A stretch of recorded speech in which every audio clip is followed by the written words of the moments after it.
Pasti Jawa, sebuah kata yang sepertinya sudah menjadi hal wajar buat diucapkan atau diketikkan.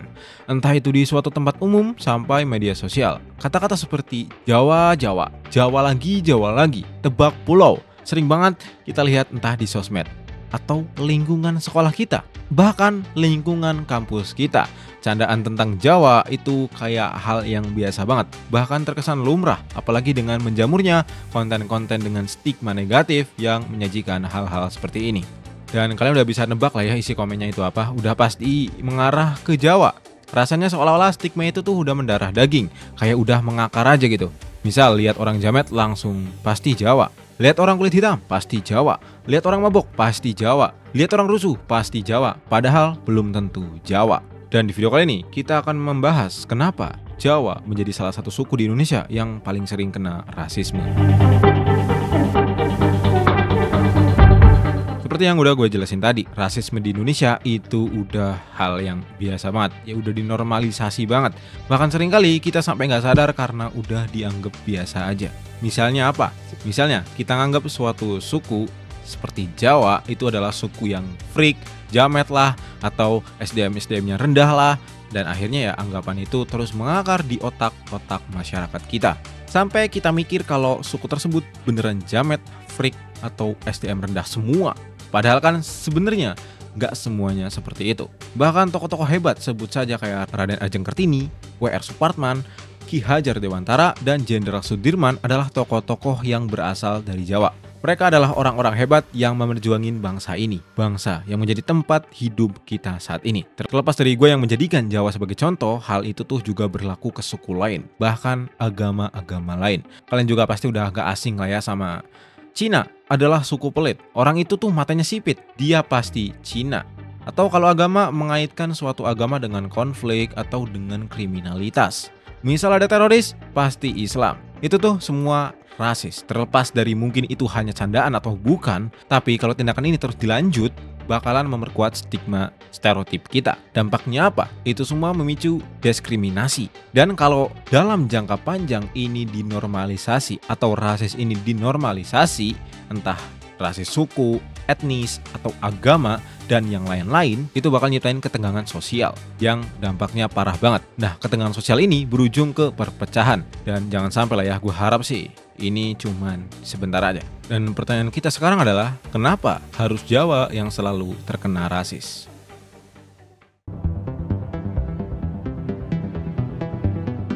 Kalau kita bicara kenapa alasan Jawa bisa terkena rasis, sebenarnya alasannya ada banyak sekali. Tapi ya, salah satu faktor utama kenapa Jawa bisa terkena rasis adalah maraknya penggunaan sosial media. Kalau kita lihat berdasarkan data, pengguna aktif sosial media di Indonesia itu kurang lebih jumlahnya ada 139 juta pengguna aktif. Yang dimana ini termasuk 50% dari keseluruhan total penduduk di Indonesia. Yang semua dari mereka itu aktif bermain sosial media setiap harinya. Dan kebanyakan pengguna aktif sosial media pasti ada yang memposting entah itu video, foto, bahkan berita-berita yang semua orang itu bisa akses dengan sangat mudah. Tapi kok bisa penggunaan sosial media itu bisa mempengaruhi maraknya rasisme dan normalisasi rasisme di Indonesia? Ya tentu saja bisa, seperti penjelasan yang gue sebutin tadi. Postingan-postingan yang berkaitan dengan kasus, kerusuhan, dan hal-hal buruk itu selalu membawa nama suatu daerah, bahkan nama pelaku atau nama korbannya. Dan masyarakat Indonesia itu sangat-sangat suka dengan hal-hal seperti itu. Karena banyaknya kasus dan kerusuhan yang membawa nama Jawa di keterangannya, misal ada berita sekelompok anggota pesilat bentrok dengan masyarakat di Jawa Timur. Terlihat ada nama Jawa Timur di situ. Dan ini bisa dibilang menjadi personal branding dari daerah-daerah tersebut. Padahal kan nggak semua orang di Jawa Timur itu kayak gitu. Tapi branding sudah tercipta. Mau gimana lagi? Orang-orang yang tidak suka dengan hal-hal seperti itu dan sangat benci dengan hal seperti itu, otomatis akan membagikannya untuk menjadi konsumsi lebih banyak masyarakat. Hal ini ditambah buruk jika disusul berita-berita lain yang menyebutkan nama daerah Jawa sebagai latar kasusnya. Dan sosial media itu menjadi jembatan buat hal-hal seperti itu. Dan jumlah penduduk di Pulau Jawa juga menjadi salah satu alasan kenapa Jawa itu selalu mempunyai banyak sekali kasus-kasus buruk dibanding dengan provinsi yang jumlah penduduknya itu lebih sedikit dari Pulau Jawa. Ya walaupun ada berita negatif dari daerah lain selain Jawa, tetapi itu nggak akan berdampak signifikan. Karena ya itu tadi, jumlah penduduknya nggak sebanyak Pulau Jawa. Dan kasusnya otomatis karena penduduknya nggak banyak, kasusnya nggak sebanyak di Jawa juga. Kita ambil contoh ya dari kasus seseorang bernama Agus. Nama Agus itu banyak sekali di Indonesia. Dan anehnya, banyak sekali kasus aneh yang terjadi sama nama Agus. Makanya personal branding nama Agus di Indonesia itu udah dicap sebagai anomali dan keanehan. Begitupun ya dengan nama Jawa. Karena banyaknya kasus buruk dan kerusuhan yang terjadi di Jawa, ya alhasil branding dari nama Jawa itu akan semakin memburuk di mata banyak orang Indonesia.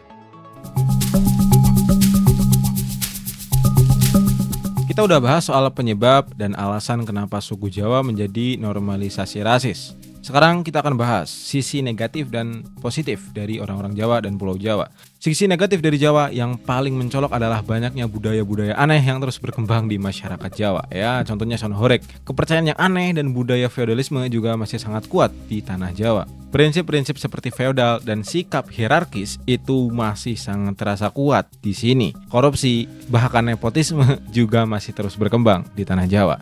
Jawa juga sangat dominan dalam hal politik dan pemerintahan.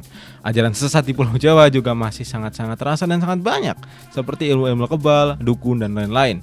Memang di daerah lain ada sih, namun Jawa itu lebih mencolok karena lebih banyak jumlahnya.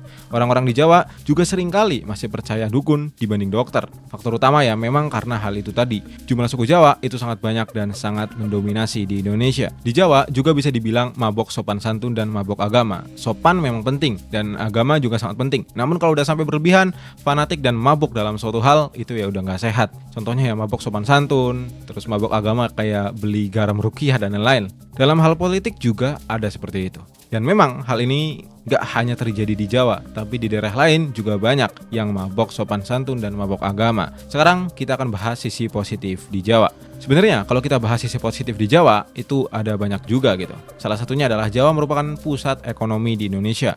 Jawa adalah pusat ekonomi terbesar di Indonesia dengan kontribusi signifikan terhadap PDB nasional. Banyak kawasan industri, pusat bisnis, dan perdagangan internasional yang berlokasi di Jawa. Jawa juga punya infrastruktur paling lengkap. Jalan tol ada, bandara internasional ada, dan pelabuhan ada. Mobilitasnya pokoknya tinggi banget. Universitas ada, sekolah ada, rumah sakit terbaik juga rata-rata berlokasi di Jawa. Dan masih sangat banyak lagi yang belum gue sebutin atau gue jelasin di video ini.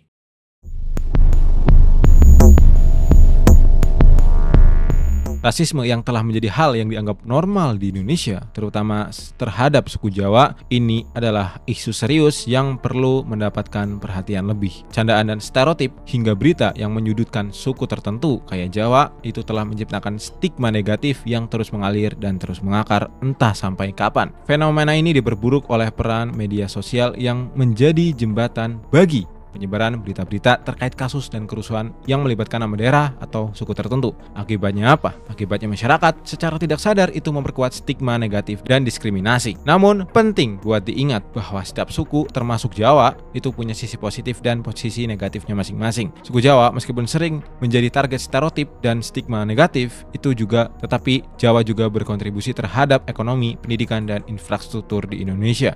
Di sisi lain, tantangan seperti budaya feodal, kepercayaan sama dukun, dan dominasi politik itu masih menjadi sangat PR besar buat diperbaiki. Sebagai masyarakat ya kita harus introspeksi diri lah ya, dan berhenti menormalisasi candaan atau tindakan rasisme, mulai dari diri sendiri dan lingkungan terdekat. Kita bisa menciptakan perubahan kecil yang juga bisa berdampak besar. Dengan demikian, kita dapat membangun masyarakat yang lebih inklusif dan menghargai keberagaman budaya, suku, dan agama di Indonesia. Oke, cukup.